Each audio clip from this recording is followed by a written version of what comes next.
Hello বন্ধুরা, সবাই ভালো আছো? আশা করি সবাই ভালো আছো। শম্পাই ভিলেজ লাইফের নতুন একটা ব্লগ নিয়ে চলে এসেছি। নতুন একটা ব্লগে তোমাদের সবাইকে স্বাগত। দেখো, আমি খুব একটা ভালো নেই, সত্যি খুব একটা চিন্তায়, খুব একটা টেনশানে আছি। কেন, কী কারণে সেটাই তোমাদেরকে দেখাবো। চলো, এই যে নারকেল গাছটা দেখতে পাচ্ছ, নারকেল গাছ, এটা হলো ঠাকুরঘর। হচ্ছে এই যে ঠাকুরঘরটা আগে ছোট ছিল, কিন্তু চারিধারে বাড়িয়ে একটু বড় করা হচ্ছে। তার পাশে নারকেল গাছটা ছিল।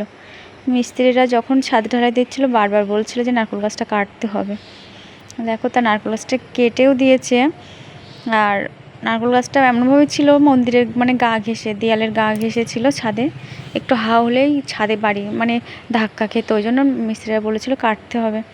কিন্তু আমাদের নারকেল গাছটা কাটার ইচ্ছা ছিল না, কিন্তু বাধ্য হয়ে কাটতে হলো। আর নারকেল গাছে ছিল কিছুটা পাখির বাসা। দেখো পাখির বাসাগুলো, চলো তোমাদেরকে সেটাই দেখাবো। পাখির বাসা,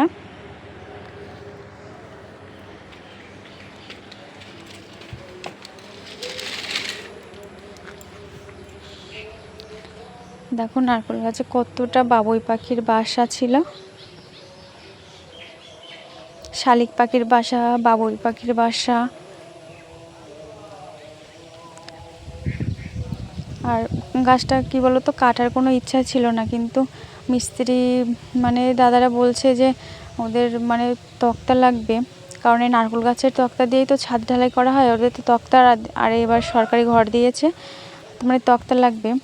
ওই জন্য আমাদের বাড়ির লোক বলছে যে তাহলে ঠিক আছে, আমাদের তো নারকেল গাছ কাটতে হবে, তাহলে ওই নারকেল গাছটা নিয়ে নিস। কিন্তু পয়সার জন্য না, কিন্তু যে টাকার জন্য নারকেল গাছটা কেটে দেওয়া হয়েছে তার জন্য কিন্তু না, এমনিতেই দিয়ে দেওয়া হয়েছে। আর এমনি মন্দিরে একটু যদি ক্ষতি হয় তার জন্য। কিন্তু দেখো, তার জন্য আমাদের একটু সামান্য ভুলে কত মানুষ বলো, কত ছোট ছোট প্রাণীর কষ্ট পায়, সেটাই আজ তোমাদের দেখাবো। দেখো নারকেল গাছে কতটা বাবুই পাখির বাসা ছিল, শালিক পাখির বাসা ছিল, তার ভিতরে হয়তো ডিম ছিল। কিন্তু দেখো সেইভাবে কতগুলো বাবুই পাখির বাসা তোমাদের দেখাচ্ছি, কিভাবে তারা তাদের কষ্ট পেল তারা আমাদের জন্য, আমাদের একটু ভুলের জন্য। আমি যদি বলতাম, বেশি খারাপ লাগছে আমারই, কারণ ছেলেরা তো কেউ বাড়িতেই ছিল না, আমি বাড়িতে ছিলাম। আমি যদি বলতাম যে এখন গাছটা কেটো না, কিছুদিন পরে, কিন্তু আমি বুঝতেই পারিনি, সত্যি কথা আমি বুঝতে পারিনি যে ওর ভিতর অতটা বাচ্চা কিংবা ডিম ছিল, এটা বুঝতে পারিনি। কারণ অনেক দিন থেকে পাখির বাসাগুলো আছে, আমি জানি যে ডিম ফুটে বাচ্চা বেরিয়ে গেছে, কিন্তু এখন যে বাচ্চা আছে সেটা আমি সত্যি বুঝতে পারিনি। বাচ্চাগুলোর জন্য আর পাখিগুলোর জন্য যে এত মন খারাপ লাগছে, তা কি বলবো তোমাদেরকে। আমার ছেলেও কিন্তু ওরকম বলছে, আমার ছেলে বারবার বলছে ও মা গাছটা কাটলো কেন, পাখিগুলো কোথায় যাবে, পাখিগুলো কোথায় গিয়ে থাকবে মা।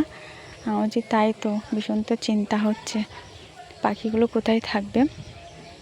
দেখো এই যে একটা বাবুই পাখির বাসা, কিন্তু এখানে কিন্তু একটা না, এখানে কিন্তু আরও ওই পাতার ভিতরে কিন্তু আরও অনেক আছে বাসা,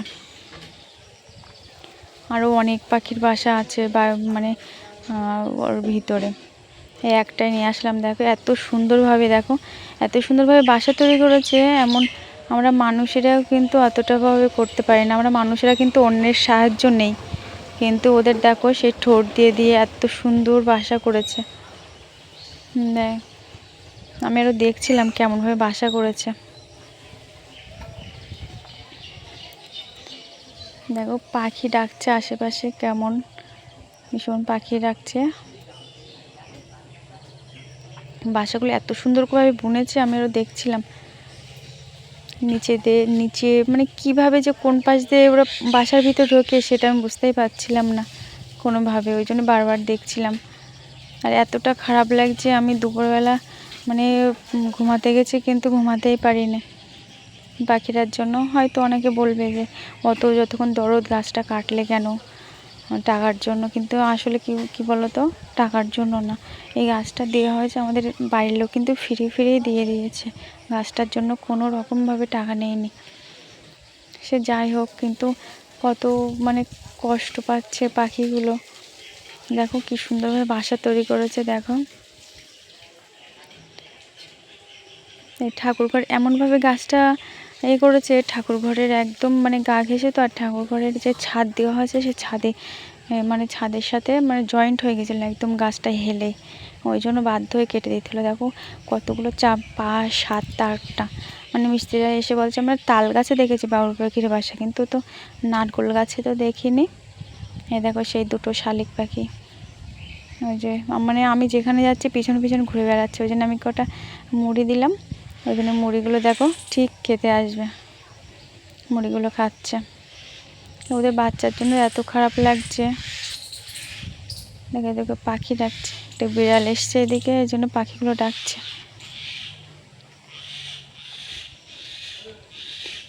এবার আমি বাসাগুলো নিয়ে আমি বলছি দেখি এখানে ঝুলে দে।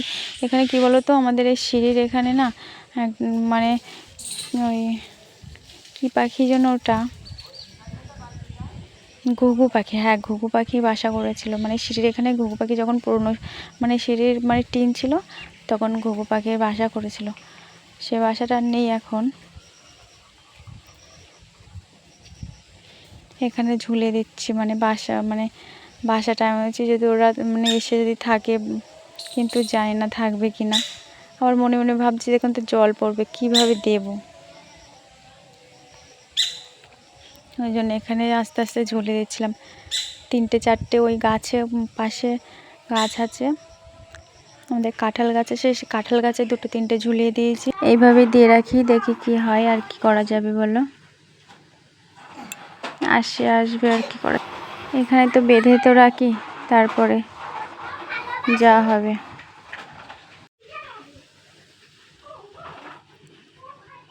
এখানে বেঁধে দেই, ওরা নাকি মানুষের ছোঁয়া পেলে মানে সেখানে আসে না। যাই হোক, যা হয় হবে, আর কি করা যাবে। ড্রাগন ফল হয়েছে দেখো, ফুল এসছে, সেটাও তোমাদের একটু দেখিয়ে দিলাম। আমাদের ড্রাগন গাছে ফুল এসছে। এই কদিন জল হচ্ছে বলে নিচেটা ভালো পরিষ্কার করা হচ্ছে না। কত সুন্দর ফুল এসছে।